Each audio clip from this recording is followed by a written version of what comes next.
সেদিন আমরা চলে গেছিলাম জগদ্ধাত্রী পুজোর একটা ছোটখাটো মেলাতে। আর এই যে দোলনাটা দেখছো, এই দোলনাটা দেখলে কিন্তু আমার সেই ছোটবেলায় মা সিরিয়ালের কথা মনে পড়ে যায়, যেখানে কিন্তু ছোট্ট ঝিলিক হারিয়ে গিয়েছিল। তারপরে আমরা একটু মেলা ঘুরলাম, আর মেলায় কি কি করলাম সবকিছুই তোমাদের সাথে এই ব্লগে শেয়ার করবো। তো চলো বেশি কথা না বলে ভিডিওটা একদম প্রথম থেকে শুরু করি। সো হ্যালো এভরিওয়ান, আমি সুপর্ণা। আমার একটা নতুন দিনে নতুন মিনি ব্লগে তোমাদের সবাইকে ওয়েলকাম। আমরা কিন্তু এখন রেডি হয়ে গেছি মেলায় যাওয়ার জন্য। আর আজকে কিন্তু আমার ভাই আমাদের সাথে মেলায় যাচ্ছে না, রিন্টু যাবে, কিন্তু আমার ভাই যাবে না। তাই ওকে বললাম তুই বাড়িটা পাহারা দে, আমরা মেলা থেকে ঘুরে আসি। তারপর চলে এলাম রাস্তার দিকে। আর এই লাইটিংটা যেটা দেখছো, এটা কিন্তু আমাদের পাড়ারই পুজোর একটা প্যান্ডেলের লাইটিং। এখন যাদের যাদের যাওয়ার কথা তারা এখনো কেউ আসেনি বলে আমি একটু ভিডিও করে নিলাম। আর আমার এই ভিডিওগুলো কে করে দিয়েছে বলো তো? হ্যাঁ হ্যাঁ, ঠিকই ধরেছো, আমার ভাই করে দিয়েছে। আর আজ আমাকে কেমন লাগছে অবশ্যই কিন্তু কমেন্ট করে জানি। তারপর দেখো আমাদের একটা কাকি চা দিয়ে দিল। আমরা কিন্তু তখন ভ্যানের উপর বসে পড়েছিলাম, তখনই কিন্তু ভ্যান চলা স্টার্ট হয়ে গেছিল। দেখেছো আমার চাটা কি পরিমাণে নড়ছিল। এটাই হচ্ছে সেই প্যান্ডেলটা, মানে আমাদের পাড়ার প্যান্ডেলটা। দেখতে দেখতে কিন্তু আমরা সেই মেলার কাছাকাছি চলে এসেছি। আমরা ভেবেছিলাম হয়তো অনেকটা বড় করে মেলাটা হচ্ছে, কিন্তু গিয়ে দেখি সেটা একদমই না, একদম ছোট্টখাটো মেলা হচ্ছিল। তবে হ্যাঁ, আমাদের কিন্তু খুব ভালো লেগেছে। কোনো বছরই কিন্তু জগদ্ধাত্রী পুজোয় আমাদের তেমন কোনো জায়গায় ঘুরতে যাওয়া হয় না। আগে যেতাম ঝিকরায়, ওখানে কি দুটো তিনটে বড় বড় পুজো হতো, ওখানে পুজোটা দেখতাম। তবে এই প্রথমই কিন্তু আমি জগদ্ধাত্রী পুজোর কোনো মেলায় এসেছি। আর এটা কিন্তু আমাদের বাড়ি থেকে বেশি দূর ছিল না, জাস্ট 10 মিনিটের দূরত্ব ছিল। ঠাকুরটাকেও তোমাদেরকে দেখিয়ে দিলাম। আজ কিন্তু আমরা অনেকে মিলে মেলাতে গিয়েছিলাম, আমি, বাবা, মা, তারপরে আমার ভাই, তারপরে আমার বাবার দুটো বন্ধু, তারপরে কাকিরা, মানে অনেকে মিলে গেছি।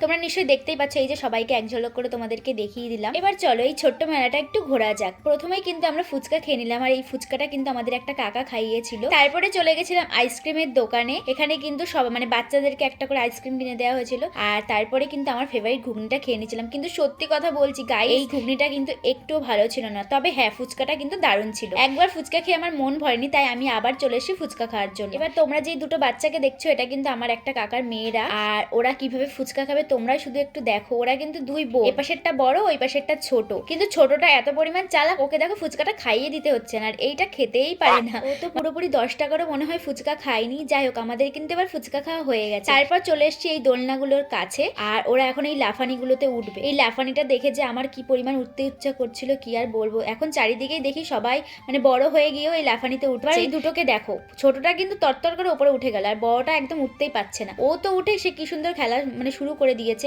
লাফানো শুরু করে দিয়েছে। আর একজন তো উঠতেই পারেনি, লাস্টে কিন্তু ওকে নামিয়ে নেওয়া হয়েছিল, ও আর ওঠেনি। আর ছোটটার অবস্থা দেখো, কি সুন্দর লাফাচ্ছে, কি সুন্দর খেলা করছে। এটাই ভালো বলো।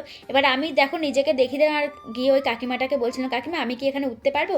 কাকিমাটা বলছে না, বড়দের জন্য এটা না। আর আমি বসতে গিয়ে দেখলাম যে হ্যাঁ, এটা সত্যি খুব নরম টাইপের ছিল, একদম ছোটোখাটো ছিল, এই জন্য আমার ওঠার আর কোনো যাই হোক, আমি তো একদিন না একদিন এটা উঠবো, যেহেতু এখন বড়রা সবাই উঠছে। তারপরে এই বড়টাকে টেনে টেনে নিয়ে আসলাম ফটো তোলার জন্য, আর ও তো ফটোও তুলবে না, মানে এত পরিমাণে লাজুক। এই ছোট্টবেলা কিন্তু ঘোরা প্রায় আমাদের কমপ্লিট হয়ে গেছে, এবার কিন্তু বাড়ি চলে যাওয়ার পালা। তার আগে আমার ভাইকেও একটু তোমরা দেখে নাও। এখানে কিন্তু চলছিল একটা ডান্স প্রোগ্রাম, সেই উপলক্ষে কিন্তু মেলায় প্রচন্ড পরিমাণে ভিড় হয়েছিল। দেখো কত লোক বসে বসে প্রোগ্রাম দেখছিল। আমরাও কিন্তু এখানে কিছুক্ষণ দাঁড়িয়ে প্রোগ্রাম দেখছিলাম। আর সত্যি কথা বলতে আমার তো নাচ দেখতে খুব ভালো লাগে, আর আমি নাচ জিনিসটা খুবই পছন্দ করি। নিজেও নাচতে ভালোবাসি, আর অন্যের নাচ দেখতেও ভালোবাসি। এই বেলুনগুলোও বিক্রি হচ্ছিল মেলার মধ্যে। ওর কিন্তু এইসব বেলুন টেলুনের প্রতি কোনো ইন্টারেস্ট নেই। ওকে একটা করে আইসক্রিম কিনে দাও কিছুক্ষণ পর পর। আর ও যে এত পরিমাণ আইসক্রিম খেতে ভালোবাসে, এই ঠান্ডার মধ্যে দেখো আইসক্রিম খায়। ও কিন্তু আইসক্রিমটা বের করে আমাকে দেখাচ্ছে যাতে আমার লোভ লাগে, কিন্তু আমি তো আইসক্রিম অত একটাও পছন্দ করি না যে তোর আইসক্রিম দেখলে আমার লোভ লাগে। শেষে কিন্তু আমরা জিলাপি আর বাদাম কিনে বাড়ি চলে এলাম।